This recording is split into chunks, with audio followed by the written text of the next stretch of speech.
Simrit has given me 3 challenges in this session. I feel they are quite tough to do in the time that's available. My brief in the next 20 minutes is to try and give you a glimpse of the challenge that we face in managing thalassemia. I can't talk for Asia, but I can certainly talk for India. With a population of 1 billion, there are 20 million people who carry the gene for thalassemia, and we believe that 10,000 kids are born with the transfusion-dependent form of this disease each year. The first challenge is making the correct diagnosis.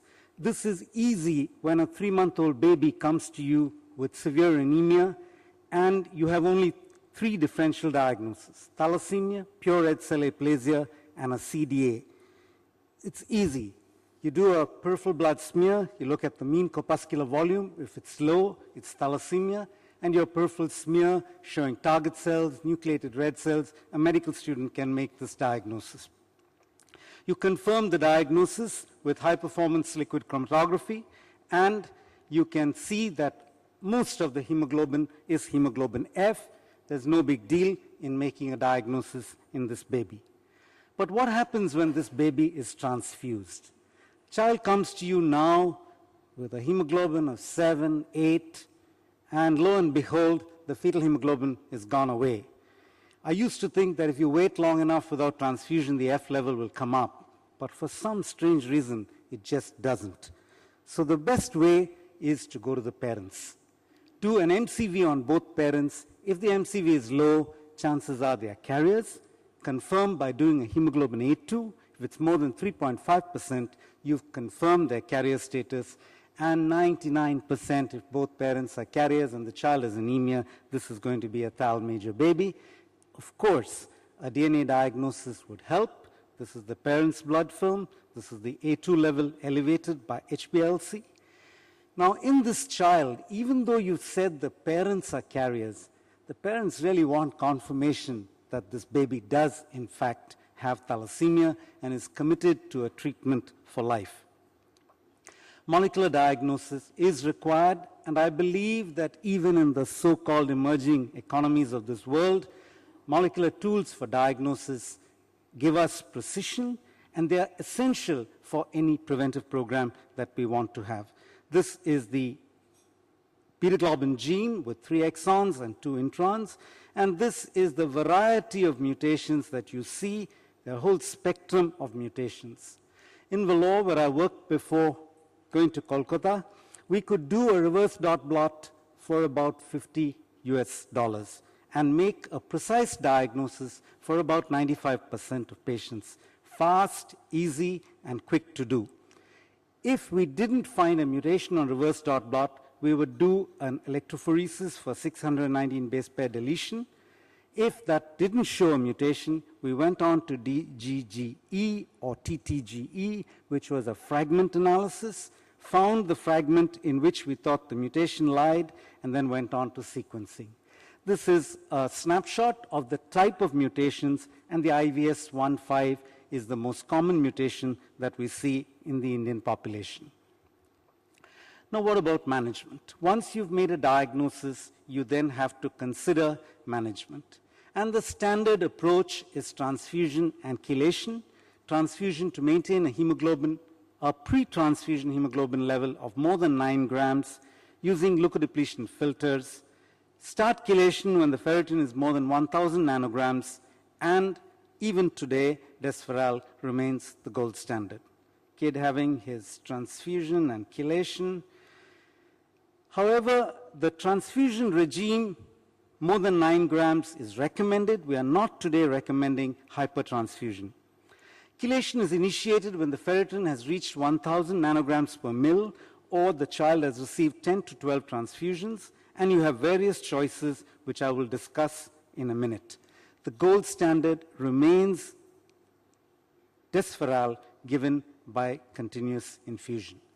Now, in India, most patients cannot afford Desferal. It's just too expensive, and therefore, this chelator, which is deferiprone, became available in the country, and it was given at a dose of 75 milligrams per kilogram body weight per day.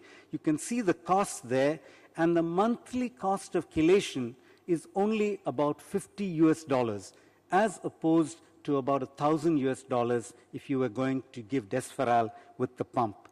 However, this drug is associated with a small incidence of agranulocytosis, and troubling knee joint arthropathy is seen in a small proportion of these patients. If these two problems were not there, it would be an excellent drug to use. Now, combining Desferal and Deferiprone is a very good option. 3 days a week Desferal and daily Deferiprone reduces the cost and allows you to chelate adequately. And we now believe that the Deferiprone will mobilize intracellular stores of iron, push it out where Desferal picks it up, the so-called shuttle hypothesis, and there is an additive or synergistic effect when you combine these two drugs. The new kid on the block is the chelator, which we call XJADE, ICL 670, and fortunately for us in India, this tridentate chelator is being produced and supplied by both Novartis as well as the Indian generic companies, and the cost is now affordable. So from a chelation cost of $1,000 per month, we can manage with XJADE with a chelation cost of about $200 per month. So in fact, it is a very good alternative. It's oral, it's given on an empty stomach, 1 hour before breakfast, and it's very well tolerated with some skin rash, occasional patient with rise in creatinine, and a rare patient with transaminitis. How do we monitor iron overload? For most patients in India, it is with ferritin, serial monitoring of ferritin. However, we know that ferritin is not always a good indicator of tissue iron, and therefore one would love to have SQUID or MRI.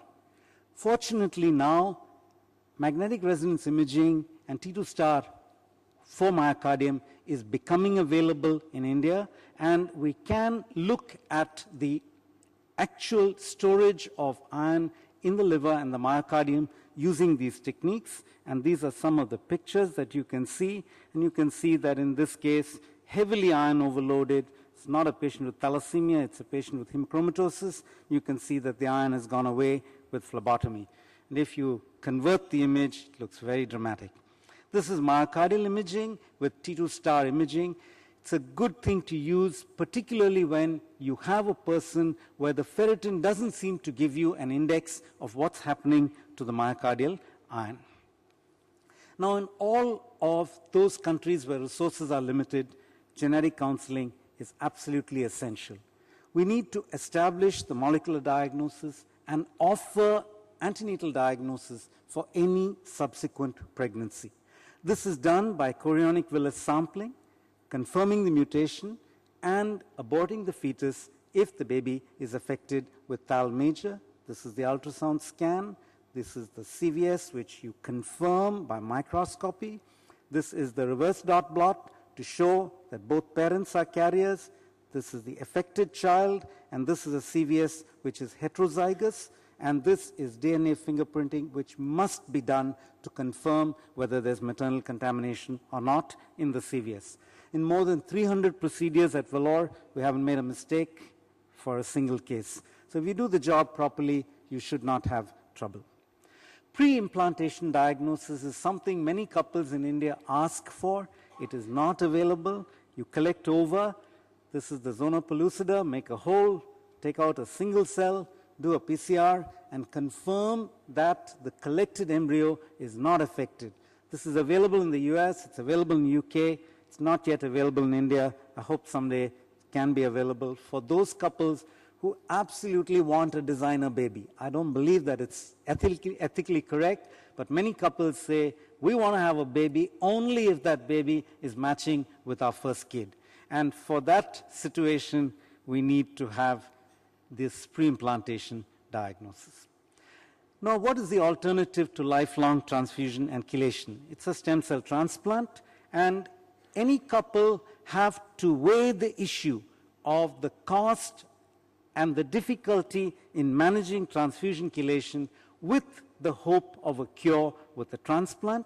This is data from Pesaro, where more than 85% of patients with class 1 or class 2 can be cured of their disease, but in class 3, the results are 50 to 60%. So the dilemma that a couple face is the immediate mortality of a transplant, but the possibility of long-term life without transfusion and chelation. Most couples in India opt for a transplant if there's a donor. They just cannot countenance the possibility of having to have lifelong transfusion and chelation. And this is why they search for alternative transplant sources, which I myself don't recommend. And this is the economics. It costs about 200,000 rupees to transfuse and chelate a child with Desferal, whereas a BMT is 4 times the cost, but it's a one-shot intervention with the possibility of cure. Data from Vellore, 283 transplants in 271 patients. This is the distribution. Most of our patients are either class 2 or class 3. It's the rare patient who's class 1. This is our overall event-free survival, which is 64%. We had a problem with one patient, class 1, 76%, class 2, it's 82%, and 77% event-free survival, which is data which is almost as good as Lucarelli's from Pesaro. In class 3, we are not doing well with an event-free survival of only 50%. Veno-occlusive disease remains the major problem when we are transplanting using a Bucci regime, which is standard 16 milligrams of busulfan and 200 milligrams of cyclophosphamide. This is the transplant unit at Vellore, set up at a cost of $100,000. Is that right? $200,000.